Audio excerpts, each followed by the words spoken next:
I never thought humiliation could taste like champagne and caviar.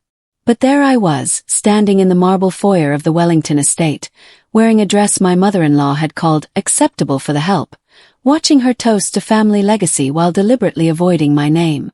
My husband, Nathan, squeezed my hand under the table, but he didn't speak up. He never did. The crystal chandelier above us cost more than my childhood home, and everyone in that room knew it. My name is Victoria Hayes. Well, Victoria Wellington now, and I'm 29 years old. I married into one of the wealthiest families in Boston, and they've never let me forget I didn't belong. Behind me in my clutch was a leather folder containing documents that would change everything. Papers that proved I wasn't just Nathan's working-class wife. I was about to become his family's biggest nightmare. As I rehearsed what I'd say, I couldn't shake the memory of what started all this. The day 6 months ago when my mother-in-law, Patricia Wellington, looked me dead in the eye and said those words that would haunt me forever. Growing up in South Boston wasn't glamorous, but it was real. My dad, Antonio Hayes, worked double shifts at the docks. My mom, Carmen, cleaned houses in Beacon Hill, ironically including homes just like the one I'd eventually marry into. We lived in a cramped 2-bedroom apartment where the heat only worked half the time, but we had something the Wellingtons never understood. We had each other. I was the first person in my family to go to college. I worked 3 jobs to pay for community college, then transferred to Boston University on a partial scholarship. I studied business administration while waitressing at an upscale restaurant downtown. That's where I met Nathan. He came in every Thursday night, always ordered the same thing, always left generous tips. He was kind, different from the other wealthy guys who treated servers like furniture. When he finally asked me out, I said yes, not knowing his last name carried the weight it did. The Wellingtons owned Wellington Industries, a manufacturing empire worth hundreds of millions. I didn't find out until our 3rd date. Nathan and I dated for 2 years before he proposed. He was genuine, caring, and seemed embarrassed by his family's wealth rather than proud of it. He worked as an architect trying to make his own way, though everyone knew his trust fund could support 3 lifetimes. I loved him for who he was, not what he had. But meeting his family was like walking into a courtroom where I was already guilty. Patricia Wellington looked at me the way you'd examine a stain on expensive fabric. His father, Charles, barely acknowledged my existence. His older brother, Blake, made jokes about Nathan's charity project.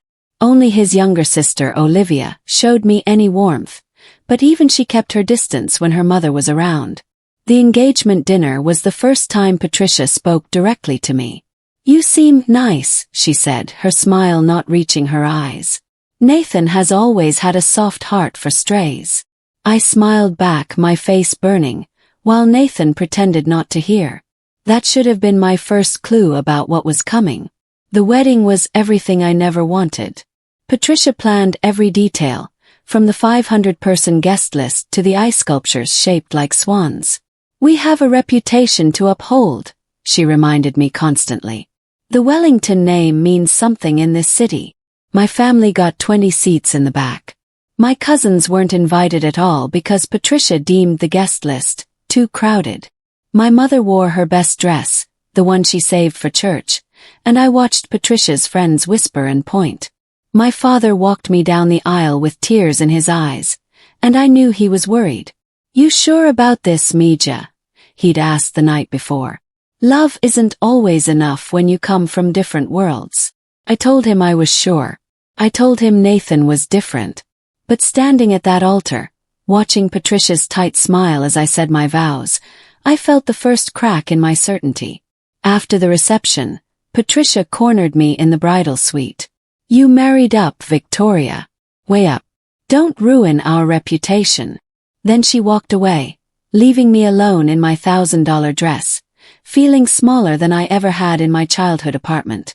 The first year of marriage was a constant battle. Nathan and I moved into a brownstone his parents owned in Back Bay. They called it a wedding gift, though the deed stayed in the family trust. Every Sunday we had mandatory dinner at the Wellington estate. Patricia would serve elaborate meals prepared by their chef while making subtle digs about my background. Victoria, dear, did you grow up eating this kind of food? Oh, right, probably not. Or, Nathan, remember when you dated that girl from Wellesley? Now she understood proper etiquette. Nathan would change the subject, but he never defended me. Not really. His silence hurt worse than her words. I started working at a marketing firm downtown, desperate to build my own identity separate from being Mrs. Wellington. Patricia hated it. Why do you need to work? It makes Nathan look like he can't provide. But I needed something that was mine. Something I'd earned. Little did she know, that job would become the key to everything. At work, I discovered I had a talent for business development. I could read market trends, identify opportunities, and build relationships with clients others overlooked. My boss, a sharp woman named Diane Porter, noticed immediately. You've got instincts, Victoria, she told me. Don't waste them being somebody's decorative wife. She didn't know how much I needed to hear that. Within 6 months, I'd brought in 3 major accounts. Within a year, I was promoted to senior account manager. But at Wellington family dinners, my achievements were invisible. When I mentioned closing a big deal, Charles would grunt and change the subject to Blake's latest merger. When I talked about a promotion, Patricia would smile sweetly and say, "How nice, dear. Now Blake just got appointed to the hospital board. Isn't that impressive?" Nathan would squeeze my hand under the table. His version of support. His version of, "I'm sorry, but I won't actually do anything about it." I started to resent those hand squeezes. I started to resent a lot of things.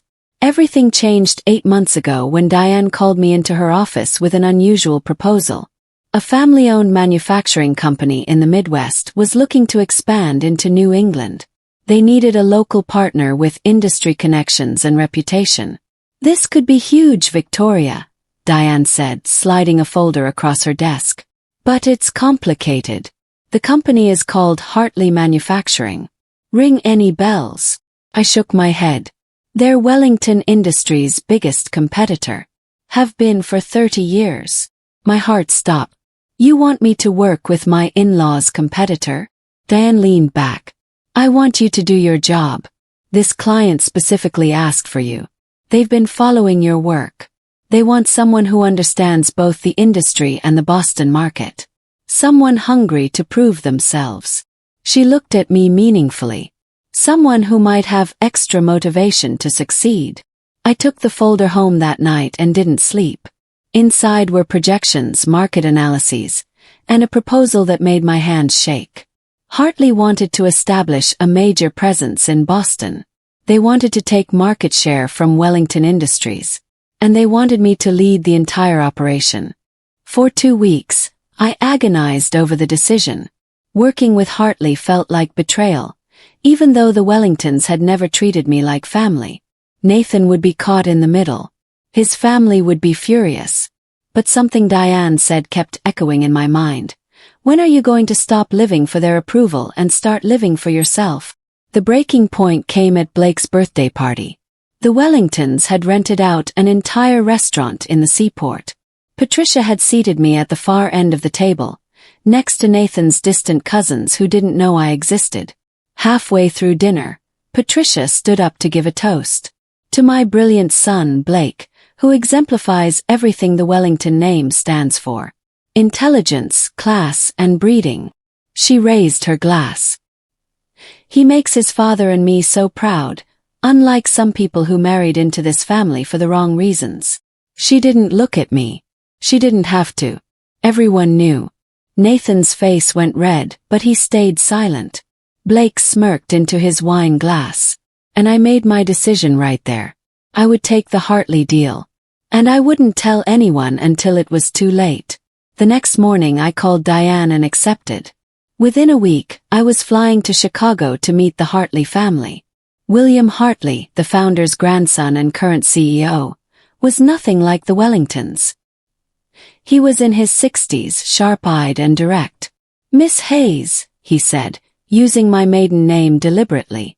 "We've done our research. We know exactly who you married. We also know what you're capable of. We're not interested in your husband's family. We're interested in you. His daughter, Claire, ran operations and would be my main contact. She was brilliant, funny, and treated me like an equal from day one. We don't care where you came from, Claire told me over lunch. We care where you're going. And we think you're going straight to the top. For the first time in 2 years I felt seen. Not as Nathan's wife.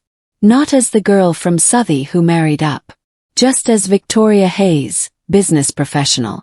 We spent 3 days hammering out details.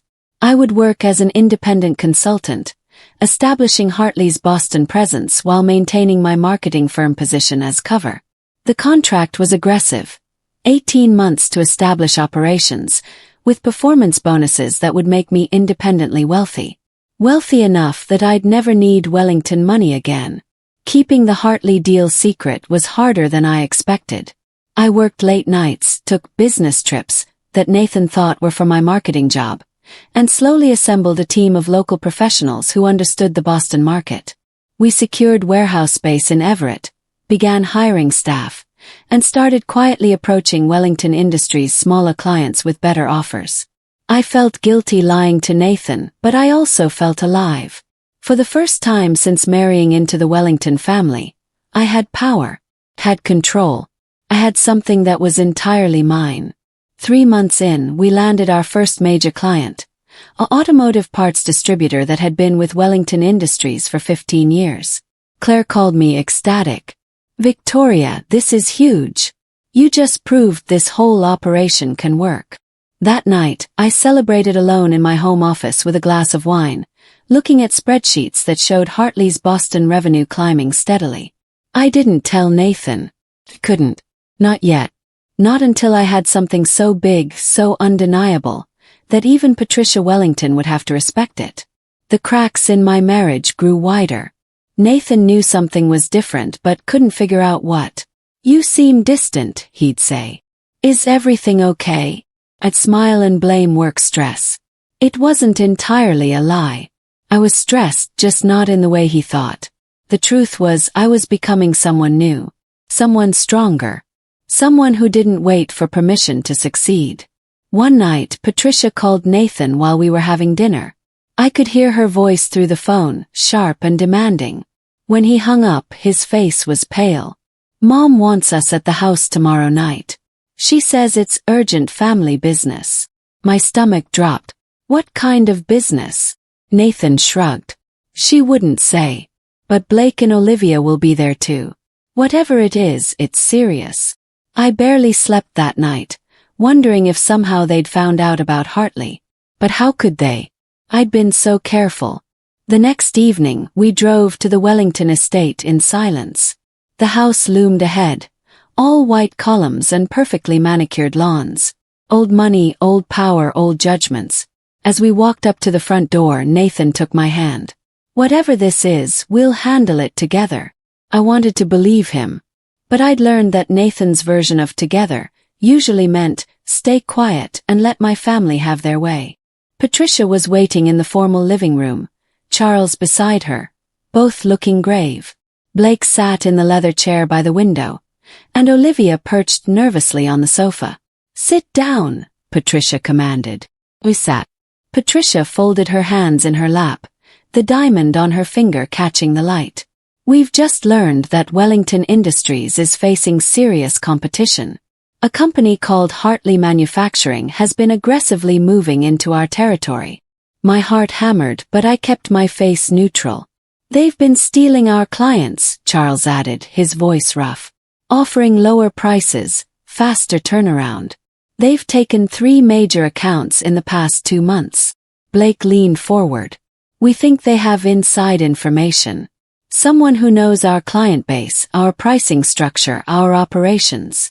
Patricia's eyes swept the room and landed on me for just a moment before moving away. We're implementing new security protocols. No one discusses company business outside the family. No one. She looked at Nathan. That means being careful about who you trust. The implication was clear. They suspected someone close to the family. And I was the obvious outsider. Nathan shifted beside me. "Mom, that's ridiculous. No one here would." "I'm not accusing anyone," Patricia interrupted smoothly. "I'm simply reminding everyone where their loyalties should lie." After the meeting, I drove home in a fog. They didn't know it was me. Not yet. But they were getting closer.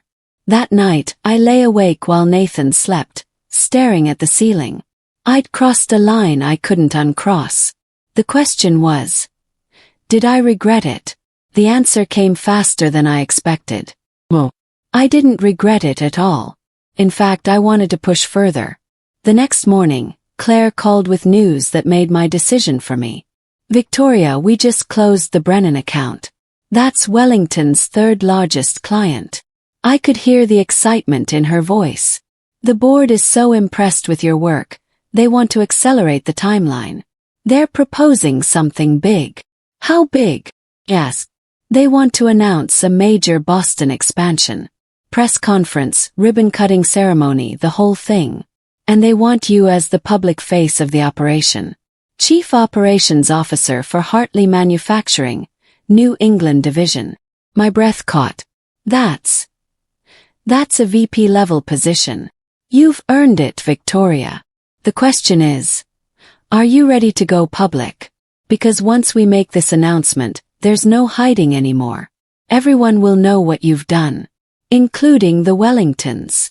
I thought about Patricia's face at dinner, her casual cruelty, her constant reminders that I didn't belong. I thought about Nathan's hand squeezes that changed nothing. I thought about my father working double shifts and my mother cleaning other people's houses so I could have opportunities they never had. "When's the press conference?" "Yes." The announcement was scheduled for 3 weeks away, which gave me time to prepare for the explosion I knew was coming. I worked with Hartley's legal team to ensure everything was airtight. I hadn't violated any contracts or non-compete agreements. I hadn't stolen any proprietary information. I'd simply used my industry knowledge and business skills to help a competitor. It was perfectly legal. It was also going to destroy my marriage. 1 week before the announcement, I tried to tell Nathan. We were having breakfast on a Saturday morning, sunlight streaming through the windows of our brownstone. He was reading the newspaper, relaxed and happy. "Nathan," I started, "there's something I need to tell you about work." He looked up, smiling. "Did you get another promotion?" "It's more complicated than that. I've been working on a project that—" His phone rang. "Patricia." He answered immediately, and I watched his face change as he listened. When he hung up, he stood abruptly. "I have to go to the estate. Mom says there's a crisis with the business." "Nathan, wait. I need to. Can it wait until tonight? This sounds serious." He was already grabbing his keys. And just like that, my chance was gone. He left, and I sat alone with my coffee, knowing I'd just lost my last opportunity to tell him on my terms. In 3 days, the press would do it for me. The press conference was scheduled for Tuesday morning at Hartley's new Boston headquarters in Everett. Monday night, I packed a bag and checked into a hotel downtown. I left Nathan a note on the kitchen counter. "I'm sorry. You'll understand tomorrow. Check the business news." I couldn't face him. Couldn't watch his face when he realized what I'd done. The next morning, I put on my best suit. Not one Patricia had approved, but one I'd bought myself with my first big commission. Navy blue, perfectly tailored, expensive. I looked in the mirror and barely recognized myself. The girl from Southie was still there, but she was different now. Stronger. Sharper. Ready. The press conference room was packed with reporters, business journalists, and industry analysts. William Hartley gave the opening remarks, announcing Hartley Manufacturing's major expansion into the Boston market. Then Claire introduced me. "It's my pleasure to introduce our Chief Operations Officer for the New England Division, Victoria Hayes. Victoria brings extensive experience in the Boston market and will be leading our regional operations." I stepped up to the microphone. Cameras flashed. Reporters leaned forward. "Thank you, Claire. I'm excited to announce that Hartley Manufacturing is committed to bringing innovation and competition to New England's manufacturing sector. We believe Boston deserves better options, and we're here to provide them. Questions flew. I answered them all confident and clear.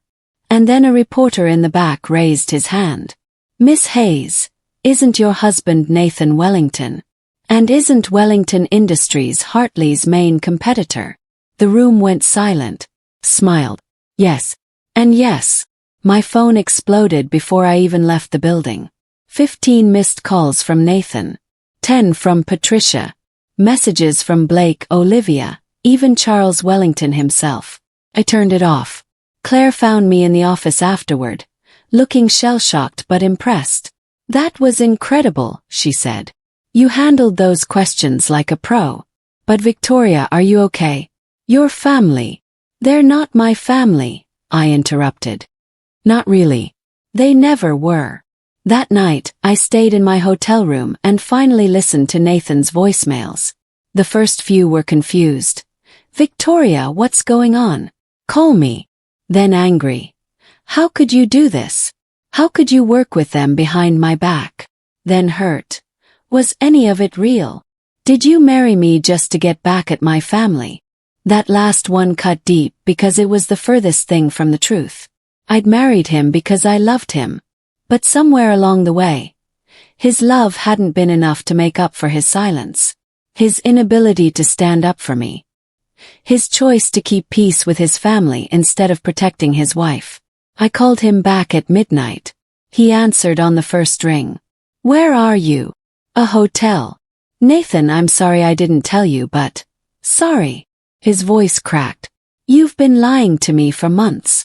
Working with my family's biggest competitor. Making my mother look like a fool. Making me look like a fool. Your family made me feel like nothing, I said quietly.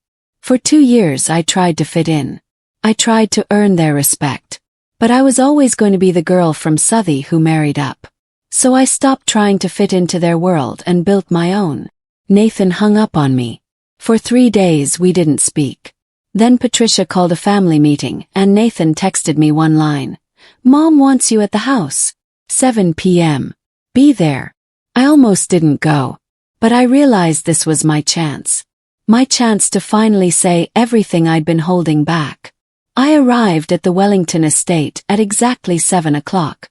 The same marble foyer, the same crystal chandelier. But this time I walked in differently. Not as Nathan's wife seeking approval. As Victoria Hayes, COO of Hartley Manufacturing's New England division. Patricia was waiting in the formal living room with Charles, Blake, Nathan, and surprisingly Olivia. They all stood when I entered, but no one moved to greet me. Sit down, Patricia commanded. I remained standing. I'll stand, thanks. Patricia's eyes narrowed. You've humiliated this family. You've betrayed Nathan. You've proven that you were never one of us. I proved that I don't need to be one of you, I corrected. Everything I've done with Hartley Manufacturing is legal. I haven't stolen information or violated any agreements. I simply used my own skills and knowledge to build something successful. You used our name, Blake snarled. You used your position as Nathan's wife to gain access to our industry. I laughed. Actually laughed. Your industry. I worked in business development before I ever met Nathan. I built my career on my own merit. The only thing your family ever gave me was motivation to prove I was worth more than you believed. Charles stood up, his face red. You're destroying our business. We've lost 7 major clients because of you. Because I offered them better service at better prices, I said calmly. That's called competition. That's called capitalism. That's called the free market you Wellingtons claim to love so much. This is different, Patricia hissed. Your family. No, I said, my voice steady. I was never family. I was the mistake Nathan made that you all tolerated. The working class girl who didn't know which fork to use. The charity case who made you look good at fundraisers. Look how progressive we are, accepting someone so beneath us. Nathan flinched, but I kept going. Do you know what the turning point was? Blake's birthday when you toasted to intelligence, class and breeding, while making sure everyone knew you weren't talking about me. That's when I stopped caring about your approval. Olivia spoke for the first time, her voice small. Victoria, I never treated you like that. I looked at her, and my voice softened. No, you didn't. But you never defended me either. None of you did. I turned to Nathan. Especially not you. You let your mother insult me at every Sunday dinner. You let Blake make jokes about me being your charity project. You squeezed my hand under tables but never actually spoke up. Never actually chose me over keeping the peace with them. Nathan's face was pale. That's not fair. I loved you. I married you despite their objections. Despite, I repeated. That's the word, isn't it? You married me despite who I was. You loved me despite my background. You defended me in private but never in public. And you expected me to be grateful for that. So this is revenge? Patricia demanded. You destroy our business because we didn't fawn over you enough? This isn't revenge, I said. This is me building my own success. The fact that it happens to compete with your business is just a bonus. I pulled a folder from my bag. The same leather folder I'd been carrying the night this all started. Actually, that's not entirely true. I did do one thing specifically for you, Patricia. I handed her the folder. She opened it, and I watched the color drain from her face. Inside were copies of property deeds, business licenses, and partnership agreements, all bearing my name. Victoria Hayes, not Victoria Wellington. What is this? Patricia whispered. Charles looked over her shoulder, and his eyes went wide. That's the Riverside property. And the Harborview contracts. Those are mine, I finished. Over the past 8 months while building Hartley's Boston operation, I've also been acquiring property and business contracts in my own name. Strategic locations for warehouses, distribution centers, retail spaces. I used my signing bonuses and performance commissions from Hartley to invest in real estate. Blake grabbed the folder from his mother. These properties. We were trying to acquire some of these. How did you? I outbid you, I said simply. I knew what Wellington Industries was planning because I paid attention at your boring Sunday dinners. Every time Charles talked about expansion plans or Blake mentioned target acquisitions, I listened. And then I moved faster. Nathan stared at me like he'd never seen me before. You've been planning this the whole time. Not the whole time, I admitted. I married you because I loved you, Nathan. That was real. But after 2 years of being treated like I wasn't good enough, I decided to stop trying to fit into your world and build something better. Something mine. Patricia had recovered from her shock and was now shaking with rage. Get out of my house. Gladly, I said. But first, there's one more thing you should know. I pulled out my phone and opened an email. This morning, Hartley Manufacturing announced a major partnership with Dixon Technologies. They're a Boston-based startup specializing in smart manufacturing systems. Revolutionary stuff. The partnership will put Hartley 10 years ahead of Wellington Industries in terms of technology. So what? Blake demanded. Smiled. I own 40% of Dixon Technologies. I've been an angel investor for the past 6 months. The room went silent.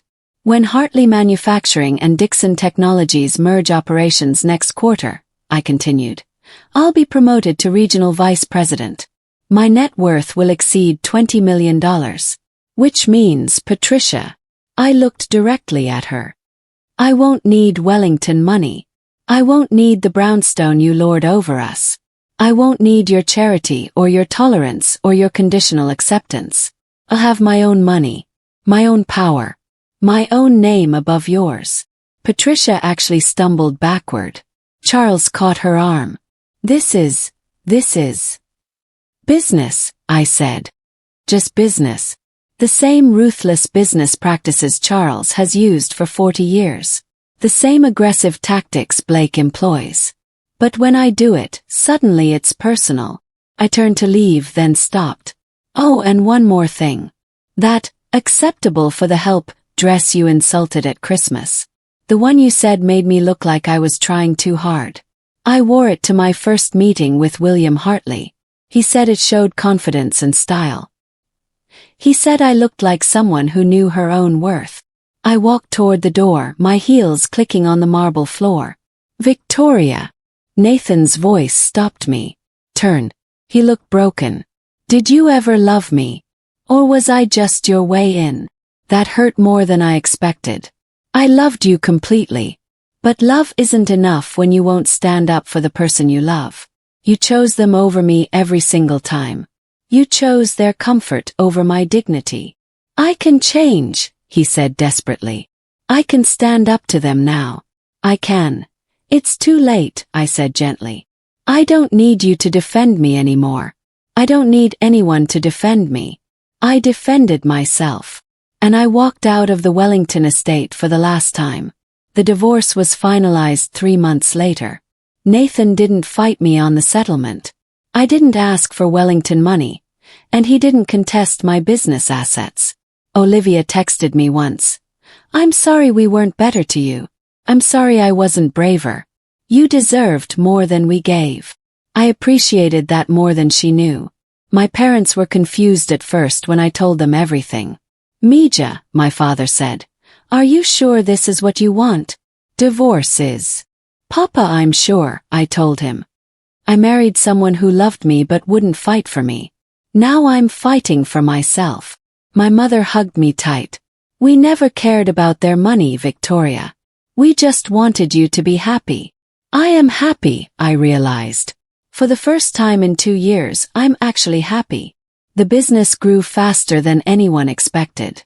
Hartley Manufacturing's Boston division became the company's most profitable region. My partnership with Dixon Technologies revolutionized their manufacturing processes. Within 6 months, Wellington Industries had lost 20% of their market share. Within a year they were struggling. I heard through industry contacts that Charles had to step back down as CEO. That Blake's grand expansion plans had failed. That Patricia had to close their Southampton summer house to cut costs. I felt a twinge of guilt. But only a twinge. 1 year after the press conference, Hartley Manufacturing held a gala celebrating the success of the New England division. It was at the same seaport restaurant where Blake's birthday party had been held. The same place where Patricia had given her toast about intelligence, class, and breeding. I wore a dress that cost more than my parents' monthly rent. Red, elegant, powerful. My date was a tech entrepreneur I'd met through Dixon Technologies. Smart, funny, and most importantly, he treated me as an equal. The ballroom was full of Boston's business elite. People who used to ignore me at Wellington family events now approached with congratulations and business cards. William Hartley gave a speech praising my leadership. Claire announced I was being promoted to executive vice president. And then I saw him. Nathan, standing near the bar, looking lost. Our eyes met across the room. He walked over slowly. Congratulations, he said quietly. You've done incredible things. Thank you, I replied, meaning it. How are you? I left Wellington Industries, he said, surprising me. I'm working at a small architectural firm now. Designing affordable housing. It's what I always wanted to do before my family had other plans. Smiled. That sounds perfect for you. I'm sorry, he said suddenly. For all of it. You were right about everything. I should have defended you. I should have stood up to them. I chose wrong and I lost you because of it. You didn't just lose me, I said gently. You lost yourself. You were so busy trying to be the son they wanted, you forgot to be the person you actually are. We talked for a while longer. It wasn't romantic or dramatic. It was just sad. Sad for what we'd been and what we'd lost. But also hopeful in a way. He was finally becoming his own person. And I had become mine. Before he left, Nathan said, My mother asks about you sometimes. In a strange way, I think she respects you now. I laughed. Does she? She won't admit it. But last month, she told Blake he should have been more strategically aggressive like you were. Coming from Patricia Wellington, that's basically a compliment. Tell her I said thank you, I replied, for underestimating me. It made winning so much sweeter. He smiled sadly and walked away. That night, I stood on my balcony in my new penthouse apartment overlooking Boston Harbor. The same harbor my father had worked on for 30 years. The same city where my mother had cleaned houses. Come so far. Not because I'd married up. Because I'd risen up. My phone buzzed with a text from my mother. Saw your picture in the Globe, Mija. Your father cried. We're so proud. I looked out at the city lights, at the world I'd conquered not through marriage or family connections, but through my own skills, determination, and refusal to accept anyone's limitations. Tomorrow I'd negotiate another major contract. Next week I'd speak at a conference about women in business. Next month I'd mentor young girls from neighborhoods like mine, telling them they could be whatever they wanted. That marrying up was never the goal. Building yourself up was. Sometimes people ask me if I regret how things happened. If I regret working with the Wellingtons' competitor. If I regret the divorce. If I regret burning bridges with one of Boston's most powerful families. The answer is always no. Because here's what I learned. You can't build your life on someone else's approval. You can't wait for people to see your worth if they're determined to keep you small. You can't sacrifice yourself trying to fit into spaces that were never meant to hold you. Patricia Wellington told me I married up and warned me not to ruin their reputation. What she didn't understand was that I never needed to marry up. I just needed the chance to rise. And when they blocked my rise in their world, I built my own. A world where my name means something not because I married it, but because I earned it. Today, Victoria Hayes is a name that opens doors, commands respect, and inspires others. Not Victoria Wellington. Just Victoria Hayes. The girl from Southie who refused to stay small. Who turned humiliation into motivation. Who proved that sometimes the best revenge isn't revenge at all. And success. So massive, so undeniable, that even your harshest critics have to acknowledge it. I don't need the Wellingtons' approval anymore. I don't need anyone's approval. I have something better, my own. And that, I've learned, is worth more than all the champagne and caviar in the world.